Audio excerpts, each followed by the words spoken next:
Bisa Om Budi, bisa. Halo, Ya, bisa ya, Pak. dengar? Ya. Oh, siap, siap. Pak, Pak Bill langsung share dari situ atau saya dari sini? Uh, Pak Budi share dari situ atau coba saya lihat dari sini? Coba Pak, share dari situ coba. Ya.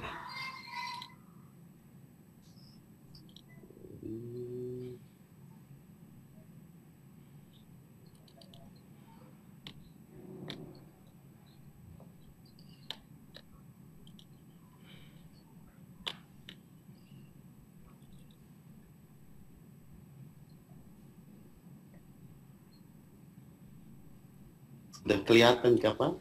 Belum? Sudah kelihatan? Coba dihidupkan dia punya slideshow. Slideshow aja. Sudah kelihatan Pak? Mohon maaf. Mohon infonya. Baik. Sudah jelas Pak. Sudah jelas. Ya. Silakan lanjutkan. Baik. Pertama-tama salam hormat dan terima kasih untuk Pak Budi dan teman-teman, juga pada para partisipan. Saya ucapkan Assalamualaikum warahmatullahi wabarakatuh. Shalom untuk kita semua. Waalaikumsalam. Menarik sebetulnya apa yang sudah disampaikan oleh Pak Ondi dan Pak Yanes. Jadi ahli biasanya melihatnya setelah pekerjaan selesai, artinya hasil. Sementara yang tadi disampaikan Pak Ondi, Pak Yanes itu memang hulunya. Nah, ketika hasil kita lihat, otomatis tidak akan mengkhianati proses. Proses pasti tergantung dari input. Jadi sebetulnya masalah-masalah yang saya alami hampir 11 tahun ini, ujung-ujungnya hulunya adalah apa yang sudah disampaikan oleh Pak Ondi, Pak Yanes tadi tentang rendahnya kompetensi, terutama intervensi politik, ini luar biasa ngeri.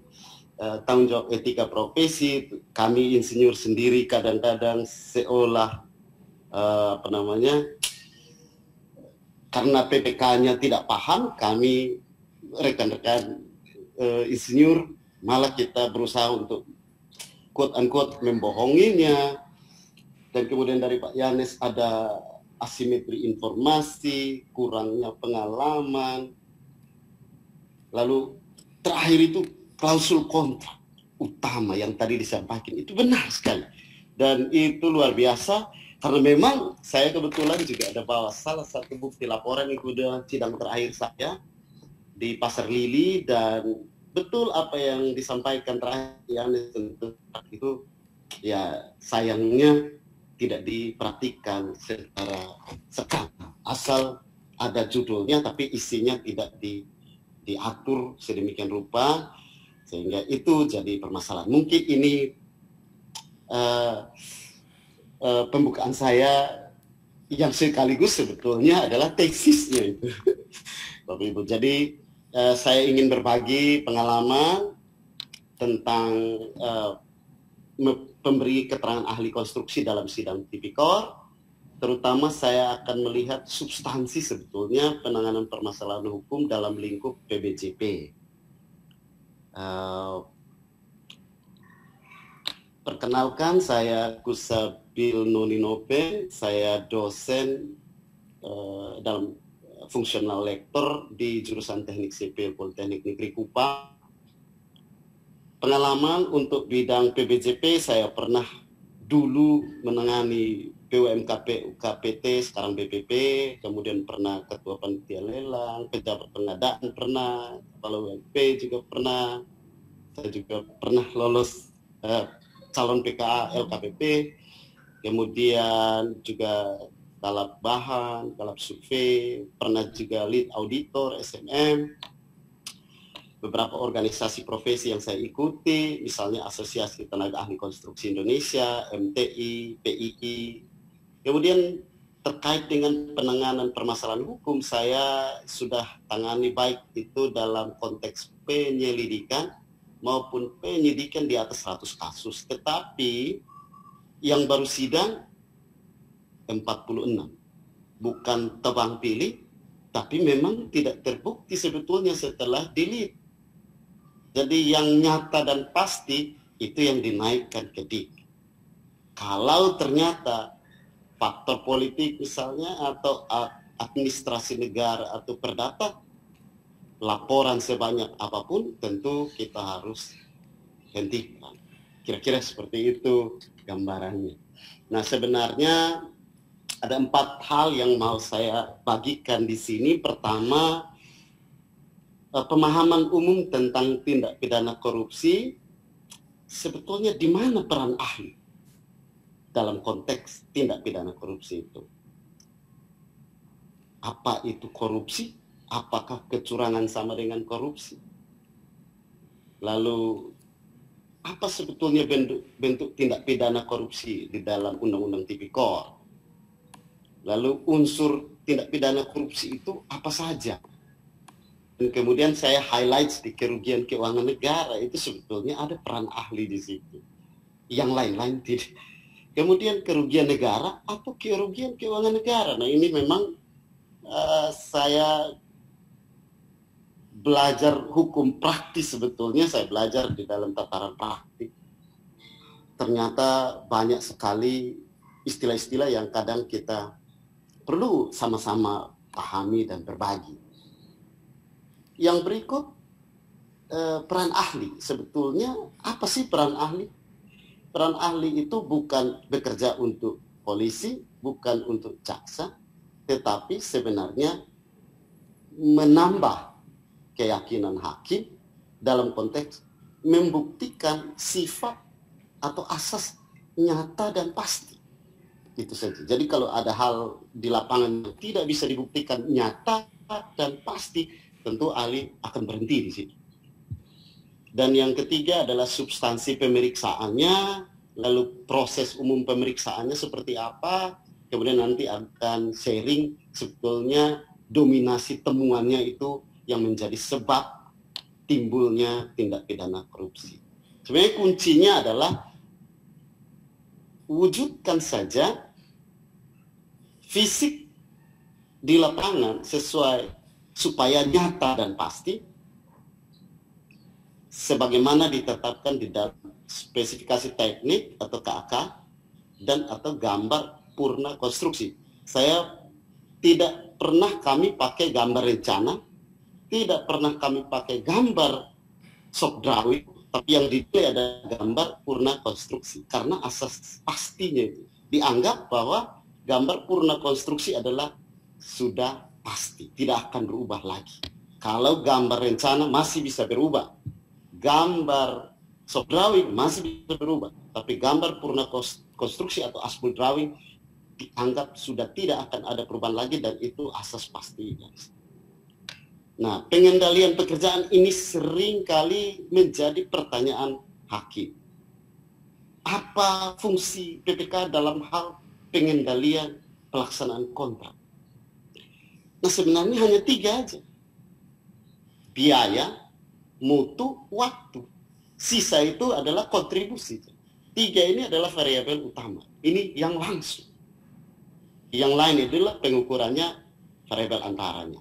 Tapi variabel pokoknya adalah bagaimana PPK mengendalikan biaya, mengendalikan mutu, dan mengendalikan waktu atau singkatnya PMW. Sebenarnya hanya itu 3 yang akan jadi problem utama terukur nyata dan pasti di dalam pengendalian pelaksanaan kontrak.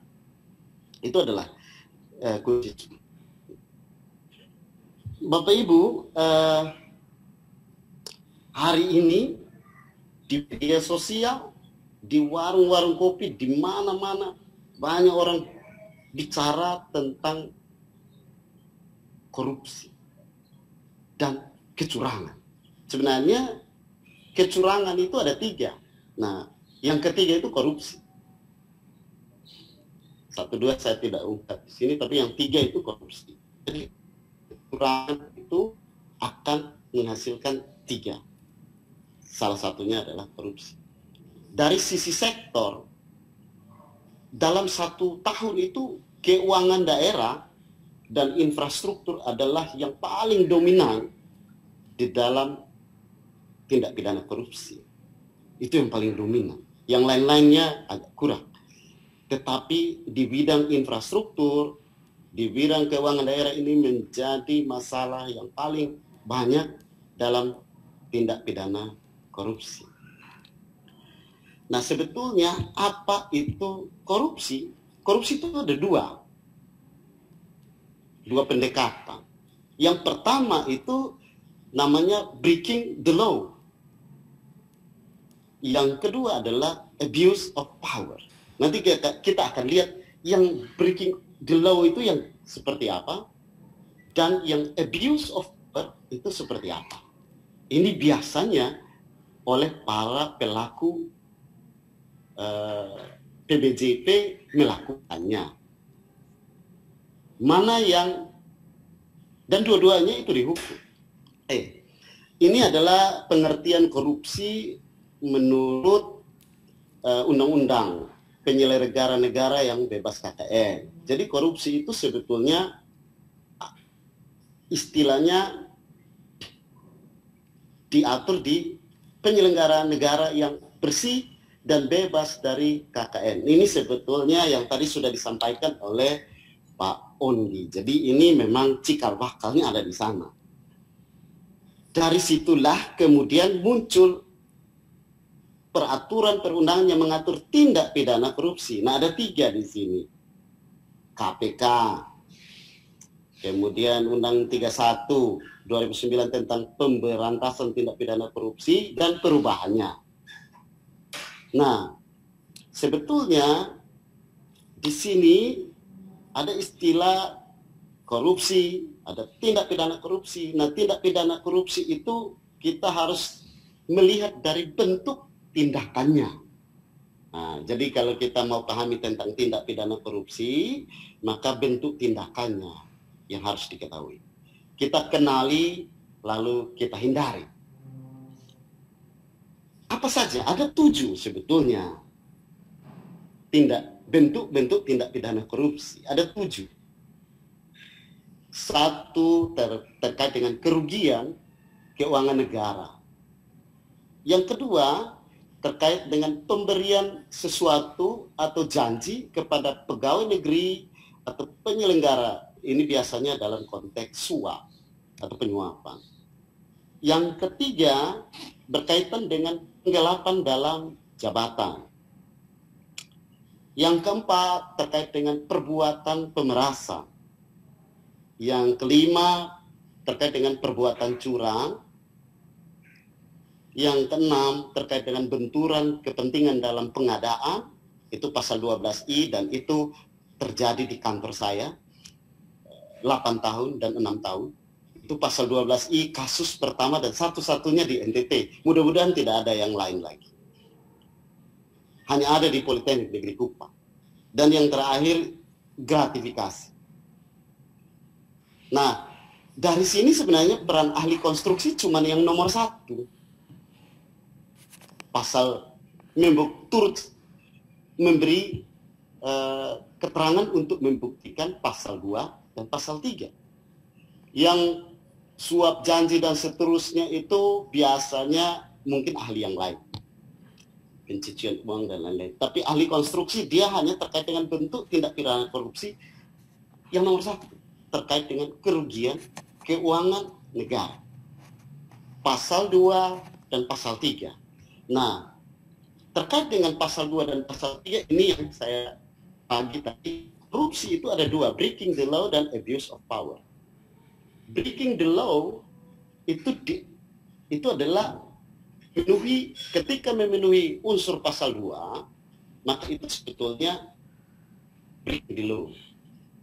Yang ketiga itu abuse of power, penyalahgunaan kewenangan, kesempatan, sarana.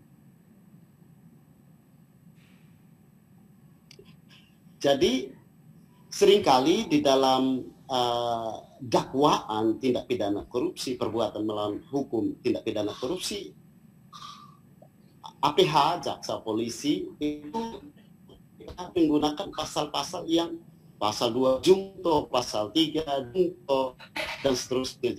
Jadi dia buat pasal-pasal, beberapa pasal terkait dengan yang ditengarai di sini. Apakah keuangan negara pasal 2 3 karena penggelapan dalam jabatan mengakibatkan kerugian? Apakah penyuapan menyebabkan kerugian? Apakah pemerasan menyebabkan atau gratifikasi yang menyebabkan ini? Jadi pasal 2, pasal 3, pasal 12B. Pasal 2, pasal 3, pasal 12C. Pasal 2, pasal 3, pasal 12I, dan seterusnya. Nah, biasanya ini koneksi. Jadi pasal 2, pasal 3 selalu dikaitkan lagi dengan pasal-pasal yang ada ini. Memang kita agak susah. Tapi Bapak Ibu,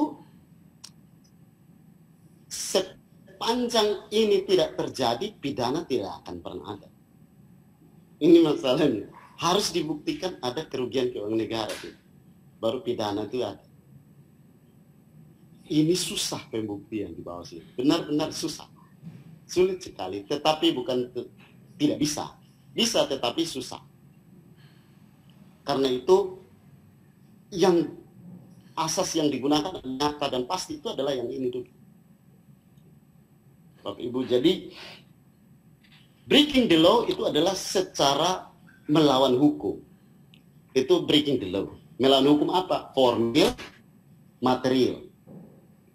Kalau hukum formil saja yang dilanggar, tentu hukum administrasi. Tapi hukum material akan menyebabkan kerugian keuangan negara. Nah, ahli ada di pembuktian hukum material. Ahli ada di dalam posisi pembuktian hukum material. Hukum formil biasa ahli lain, misalnya ahli kontrak, ahli keuangan, ahli tentang pembayaran dan lain. Kalau kami ahli fisik, ahli konstruksi, lebih kepada pembuktian hukum material. Nah, Bapak Ibu nanti di ahli kontrak dan lain-lain itu biasanya memberi keterangan tentang hukum formilnya.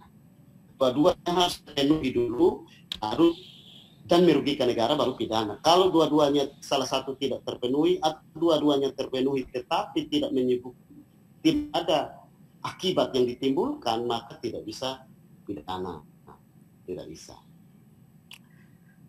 Kerugian negara atau kerugian keuangan negara. Di Undang-Undang Tipikor mengatur tentang kerugian keuangan negara. Tapi kerugian keuangan negara, kalau kita lihat di Undang-Undang 17 2003 tentang keuangan negara, tidak disebutkan di situ. Ternyata yang disebutkan hanya ada di Undang-Undang 1 2004 tentang perbendaharaan negara. Di perbendaharaan negara itu menyebutkan bahwa kerugian negara atau daerah adalah uang, suratnya, yang jumlahnya, jadi dia sudah pasti, asasnya nyata dan pasti. Nah, di sini baik dalam hukum, baik sengaja maupun lalai. Lalu timbul pertanyaan, sengaja atau lalai? Lalu sebab akibat yang ditimbulkan. Nah, kalau di dugaan tindak pidana korupsi, biasanya kerugian negara atau daerah itu adalah sebab. Dan itu belum tentu ada unsur tindak pidananya. Biasanya kalau sebab ini karena kelalaian, kerugian daerah atau negara karena kelalaian, biasanya dilarikan ke administrasi negara. Tetapi kalau kerugian negara atau daerah itu karena kesengajaan, karena sengaja, maka pasti larinya ke pidana. Karena kesengajaan itulah yang menyebabkan kerugian keuangan negara. Kalau kelalaian belum tentu. Bukan tidak mungkin, tapi belum tentu. Ibu, ahli konstruksi itu adalah membuktikan asas, nyata, dan pasti.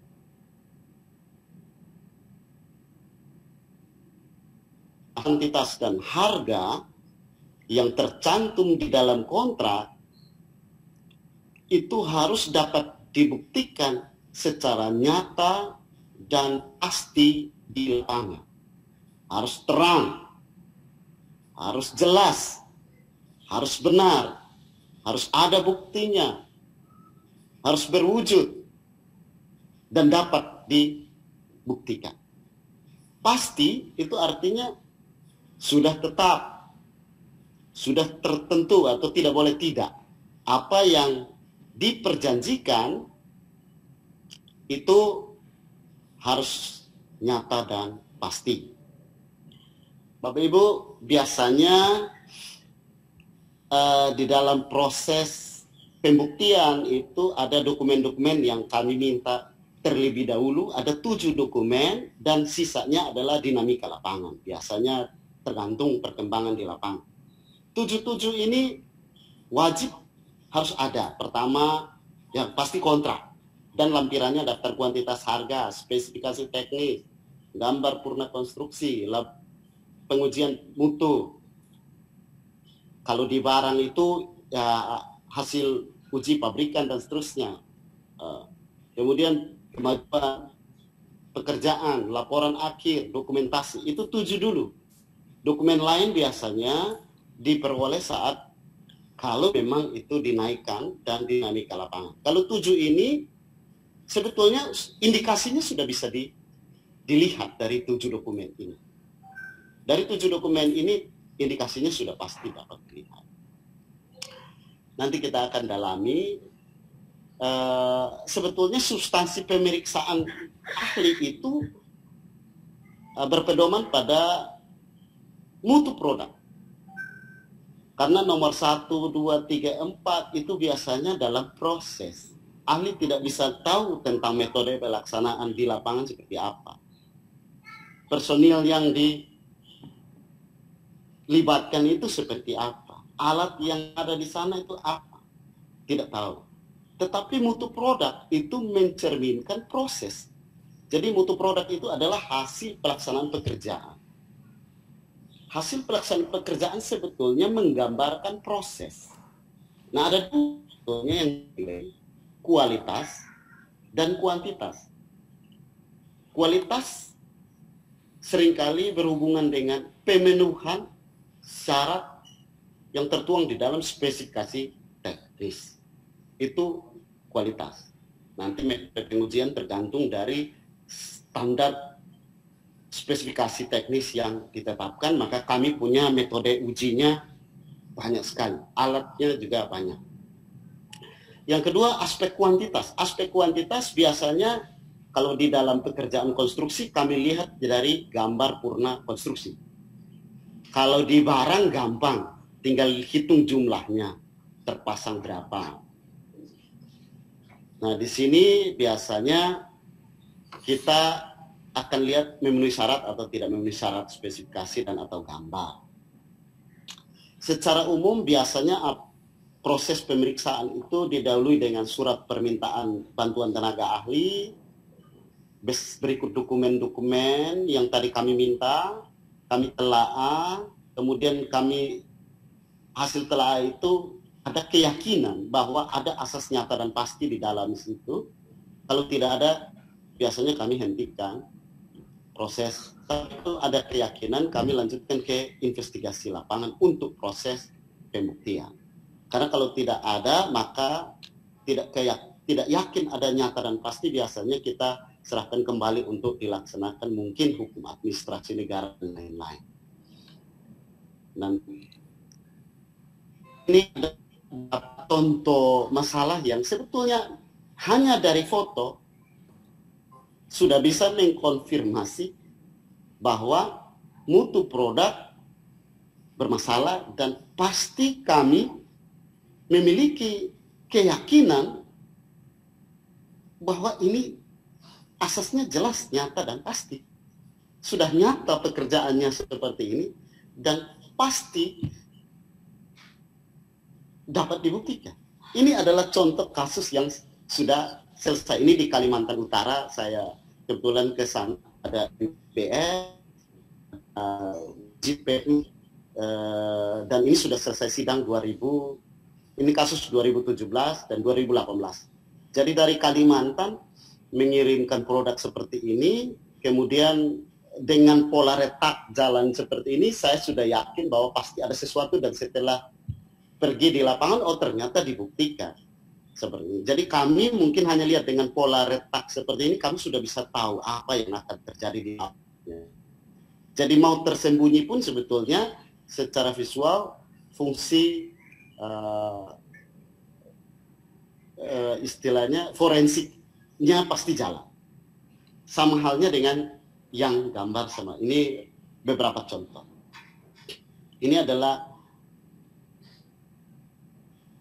contoh-contoh yang paling sering terjadi adalah mutunya kurang, mutunya berbeda, jumlahnya kurang, jumlahnya tidak ada, mutunya bercampur. Nah, pihak-pihak yang sering kali menjadi masalah itu tiga. Yang pertama itu PPK, kontraktor, pengawas. Biasanya PPHP jarang, atau ada pun sedikit. Yang tiga, PPTK pernah 1-2, benar ada tapi sedikit. Tapi tiga yang pertama itu memang paling sering. Kalau KPA itu ada intervensi. Saya beberapa case ternyata melibatkan KPA karena memo, karena rapat, dan ada rekaman rapat. Ya, kurang lebih itu sekedar gambaran. Terima kasih untuk perhatiannya. Kita bisa diskusikan untuk mendalaminya. Sekian dan terima kasih kembali ke moderator Pak Budi. Silakan Pak. Terima kasih banyak Pak Bill. Presentasi yang sangat-sangat menarik.